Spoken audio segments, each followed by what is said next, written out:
Halo, halo. Saat ini kita akan mengetahui pentingnya literasi dalam dunia e-commerce ataupun dunia digital lainnya. Saat ini, e-commerce bukan lagi hal yang asing bagi masyarakat Indonesia. Meski tergolong baru, e-commerce menyebar sangat cepat di masyarakat. Selain itu, dengan adanya COVID-19, e-commerce semakin marak karena dianggap lebih praktis dan tidak harus langsung ke tempat perbelanjaan atau toko. Sehingga juga dapat mencegah penyebaran virus pandemi ini. Tidak hanya itu, e-commerce juga menawarkan harga yang terkadang lebih murah dibandingkan yang beredar di pasar offline. Oleh karena itu, dibandingkan dengan pasar atau toko offline, sebagian besar masyarakat, terutama remaja saat ini, lebih memilih e-commerce. Namun, saat berbelanja di e-commerce, kita sebagai masyarakat itu harus cermat membaca informasi detail produk yang ingin kita beli atau produk yang ingin kita pesan. Karena tidak jarang penjual yang dalam tanda kutip itu nakal dan ingin menipu pembeli. Sebelum kita mengetahui lebih lanjut, kita harus mengetahui apa sih itu e-commerce. E-commerce adalah sebuah kegiatan perdagangan yang menggunakan media elektronik dan internet. Salah satu contoh e-commerce sendiri yang sering kita kenal adalah marketplace, atau tempat terjadinya proses jual beli. Ada beberapa marketplace yang sangat terkenal di Indonesia seperti Tokopedia, Lazada, Shopee, dan masih banyak lagi. Untuk mengetahui sistem-sistem apa aja sih yang ada di dalam e-commerce itu, kita juga perlu tahu atau memahami beberapa jenis e-commerce lainnya, antara lain sebagai berikut.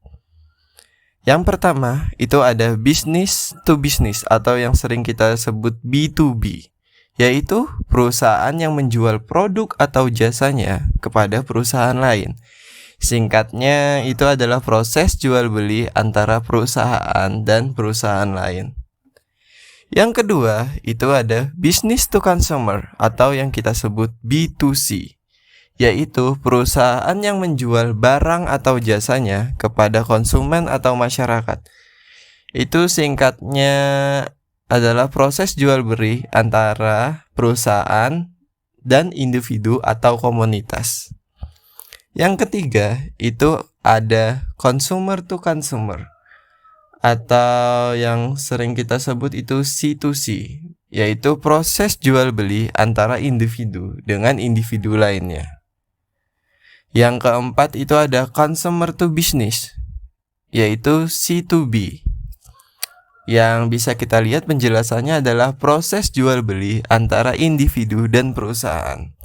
Yang kelima ada business to public administration atau yang sering kita sebut B2A, yaitu proses jual beli oleh perusahaan instansi pemerintah. Nah, biasanya proses jual beli ini tuh berbentuk jasa, pembuatan website atau instalasi tertentu di sebuah instansi pemerintah. Yang keenam itu ada consumer to public administration atau yang sering kita sebut C2A, yaitu proses jual beli yang dilakukan oleh perorangan dan instansi pemerintah. Namun, jenis transaksi ini nih jarang terjadi di Indonesia. Mirip dengan B2A, jenis e-commerce ini nih biasanya melakukan transaksi dalam bentuk layanan juga. Mirip-mirip lah dengan B2A. Dalam transaksi e-commerce, kita juga pasti ada hal positif atau negatifnya yang kita alami sendiri. Oleh karena itu, kita sebagai konsumen harus mewaspadai resiko tersebut.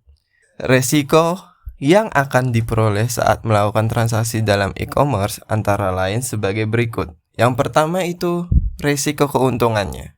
Dibandingkan dengan pembelian barang atau jasa ya secara fisik atau offline, kita tuh dapat menghemat waktu kita bertransaksi karena kita dapat melakukannya di mana saja Dengan jarak yang jauh kita dapat dapat membuat toko atau perusahaan dalam jarak yang jauh dapat membeli barang dengan jarak yang jauh.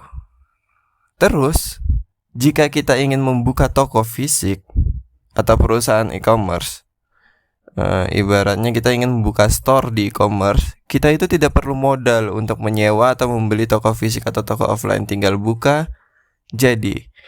Terus e-commerce sendiri kita dapat mengakses itu 24 jam tanpa batasan waktu, 24 jam sehari. Jadi ya 36,5 hari full 24 jam. Terus kita juga dapat menampilkan atau menjual apa saja dan berbagai jenis barang di e-commerce tanpa batasan apapun. Terus resiko kerugian apa saja yang kita peroleh sih? Yang pertama itu pasti dari segi penjual, kita perlu memproses pesanan yang sangat cepat, apa-apa sangat cepat di e-commerce. Karena perubahannya yang sangat cepat, transaksinya yang sangat cepat, dan lain-lain. Terus, kita juga memerlukan smartphone dan internet dalam melakukan transaksi e-commerce. Yang ketiga nih, resiko yang paling sering itu adalah penipuan jika pembeli tidak teliti terhadap barang yang akan dibeli. Nah, untuk mengurangi kerugian tersebut, pembeli itu harus lebih berhati-hati saat membeli barang di e-commerce.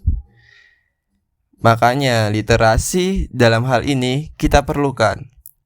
Dalam e-commerce itu, literasi itu sangat penting untuk pembelian barang karena dapat mengurangi kemungkinan pembeli itu tertipu.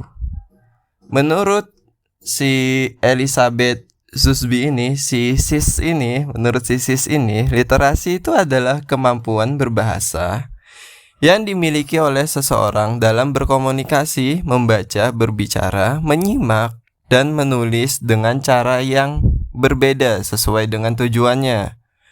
Oleh karena itu, literasi itu kita perlukan ketika melakukan transaksi dalam e-commerce. Karena setelah membaca informasi yang diberikan oleh penjual, maka pembeli itu akan lebih mengetahui tentang barang yang didapat dan juga dapat memahami prosedur sistem dalam e-commerce. Seperti kita mengetahui prosedur cash on delivery itu seperti apa, payment, virtual account, dan lain-lain, prosedur pengiriman, dan lain-lain. Manfaatnya tuh apa sih jika kita mempunyai budaya literasi ini? Banyak manfaat budaya literasi ini. Salah 5-nya ini. Dapat menambah pengetahuan kosakata seseorang. Terus yang kedua itu dapat mengoptimalkan kinerja otak. Yang ketiga itu kita dapat menambah wawasan seseorang. Yang keempat, kemampuan untuk memahami informasi itu lebih meningkat. Yang kelima, kita dapat meningkatkan kemampuan analitis seseorang. Oke. Kelima ini manfaat adanya budaya literasi. Dan masih banyak lagi manfaat-manfaat dalam literasi yang tidak saya sebutkan. Terus literasi dalam e-commerce sendiri untuk era globalisasi ini sangat diperlukan karena maraknya penipuan dan masalah lain yang disebabkan oleh e-commerce. Kita harus berhati-hati untuk itu. Misalnya contoh yang sering terjadi, video-video TikTok yang beredar itu seperti pembeli yang memarahi kurir karena membeli barang dan mereka itu nggak mau membayar, meskipun pembeli itu menggunakan sistem cash on delivery yang disediakan oleh e-commerce. Jadi dalam sistem cash on delivery, pembeli itu harus membayar saat barang sudah sampai. Dalam hal ini, kurir itu cuman orang yang mengantarkan barang kepada pembeli dan tidak ada hubungannya dengan sistem pembelian. Permasalahan tersebut itu sering terjadi karena kurangnya pengetahuan pembeli. Pembeli sebaiknya membaca terlebih dahulu informasi yang ditulis oleh penjual dan membaca syarat dan ketentuan oleh sistem, maupun itu sistem COD dan lain-lain lah. Jika orang dapat meningkatkan keterampilan literasi, masalah seperti penipuan dalam e-commerce ini akan berkurang, akan sangat berkurang. Literasi e-commerce juga perlu memahami proses komoditas tersebut, seperti proses pembayaran, pembelian komoditas, dan lain-lain lah. Oleh karena itu, kita sebagai masyarakat yang bijak itu didorong untuk meningkatkan angka melek huruf budaya literasi ini untuk mempelajari hal-hal yang baru.